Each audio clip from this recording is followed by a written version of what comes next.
Good morning, everybody. It's May 8th, 2020, and this is Cape and Plymouth 360. We're going to spend 6 minutes talking about a recent poll we had on our website, and we're going to go around, and that's the idea, 360. We're going to go around, we're looking all around us, see what's going on in our community, kind of just talking, seeing some things that we're seeing.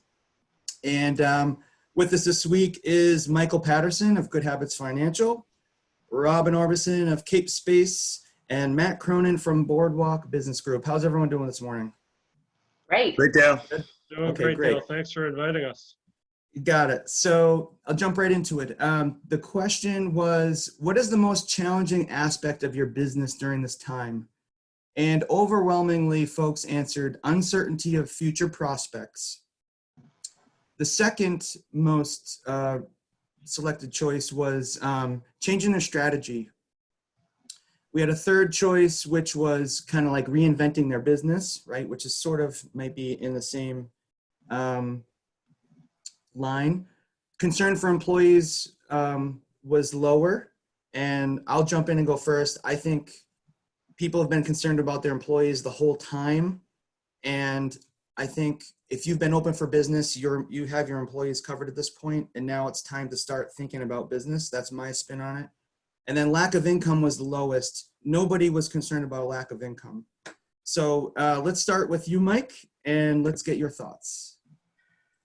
Well, being the contrarian that I usually am, I would think the lack of income is the biggest concern that I would have. Personally, I'm a sole proprietor. I don't have employees. So the concern for employees, Good point. I don't have the employees to be concerned about, but I certainly have a concern for the well-being of the businesses in the community that aren't able to be open right now, especially as we're coming into the busiest time of the season on Cape Cod. This is a time where they make the money that they can utilize to sustain themselves throughout the year. So from my standpoint, it's lack of income, because I think the lack of income feeds a lot of the other concerns that you raised in the poll. Okay, great. You have 45 more seconds, Mike. Do you want to add anything else? No, I'm good. You can come back to me. I yield back my time. I know, you're so Michael's a concise. financial planner, so he's very clear on this point. Right. Yeah, and I wasn't surprised that the financial planner was concerned about lack of income. That's your job, right? And that's It what does you're doing make for your sense too, clients. doesn't it? So you're doing your job, and that's great. All right, let's go to Robin. You're next in my little portal here of windows. What do you think about this poll? Yeah, so I kind of think the multiple choice answers they're a little bit fluid, because of course we're all concerned about income. I mean, anybody who says they're not concerned about it is, they're dreaming. But I think that the immediacy of the situation is more top of mind than the longer term concern for income. I think that the as bad as this entire thing has been handled, there have been some decent things that have happened. I mean, people are getting some checks, and we are, I did finally got the PPP loan, and Great. vendors are being great. I called Comcast and I said, can you help me out here? And they gave me credit. And people can't pay their rent, but guess what? Nobody else can pay their rent either. So landlords can't evict everyone. So I think that has, maybe a month ago, if you did the poll, you would have seen a higher number of people saying income. But at this point, they've sort of gotten used to, this is how it is. And I agree, the real concern for me as a business owner is the uncertainty. I mean, I'm looking at having to retool my business in some way that deals with the new need for distancing and hygiene. And this means lower capacity, higher costs. How do I manage that? And I don't know how long it's going to last. And I don't know if it's going to change. I could spend a lot of money retooling, and 6 months from now they get a vaccine, and I just kind of wasted all that money. So trying to make a decision about what to do with your business right now is extremely difficult. And I can understand why that is sort of the top of mind concern of people at this stage in the process. Okay, great. Yeah, and I could see, it's a combination of waiting game and inching along, right? totally there with you. All right, we will move to Matt Cronin. Matt, what do you think?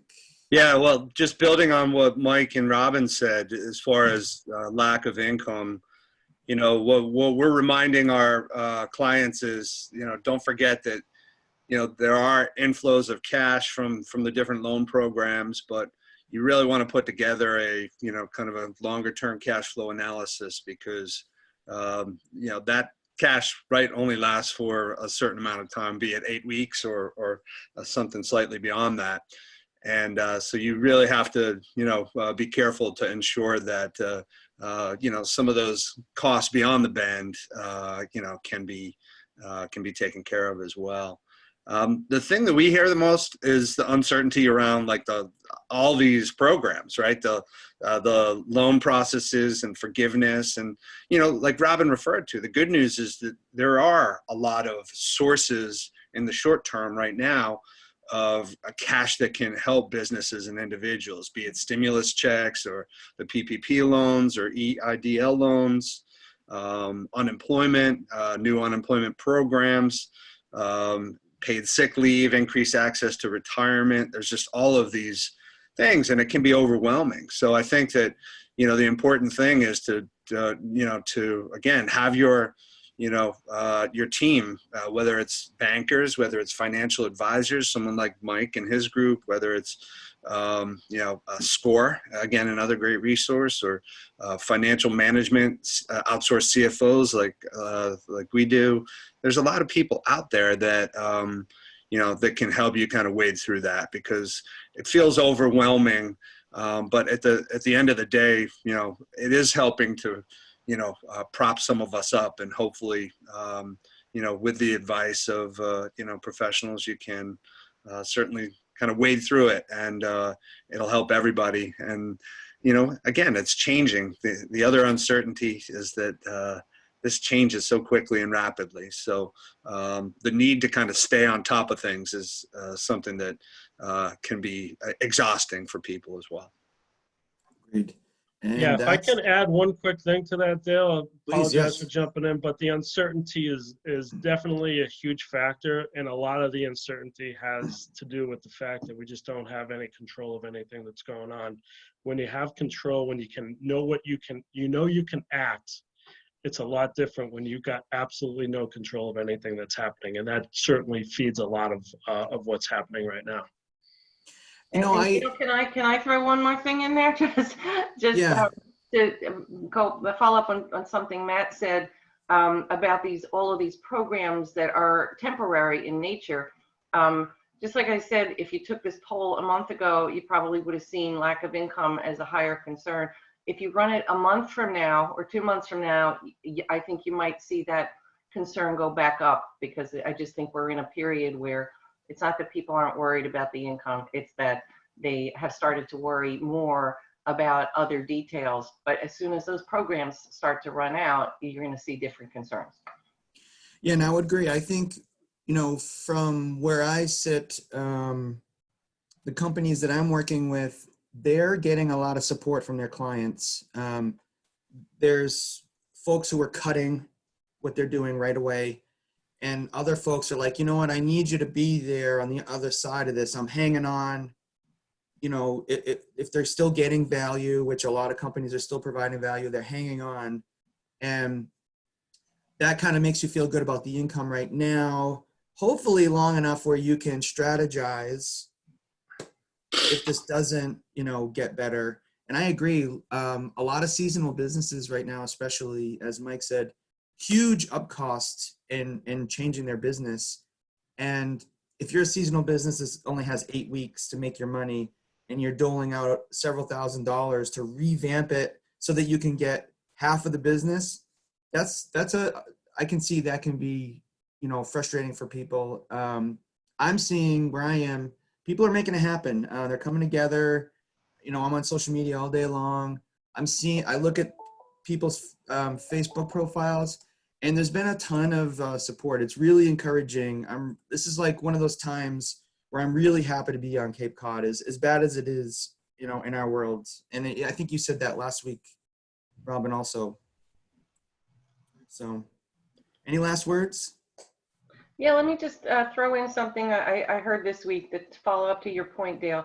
I was speaking to a restaurant owner on Cape Cod who had shut down and then decided he was going to reopen for takeout.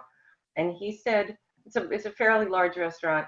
He said, going from being a eat-in restaurant to a takeout restaurant, people don't realize what's involved in that. He likened it to if you were if you were an auto plant factory making Chevrolets, and all of a sudden one day you had to shift and make Teslas.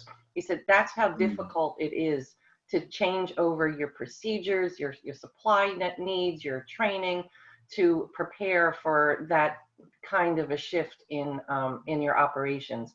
So that's why this uncertainty is so difficult, because these are not simple changes for people to make to adapt to this situation. Got it. All right. Well, that's it for today. We'll see everyone next week. Thank you. Thank you. Thank you. Yeah, Thanks, bye, Dale. everybody. Bye.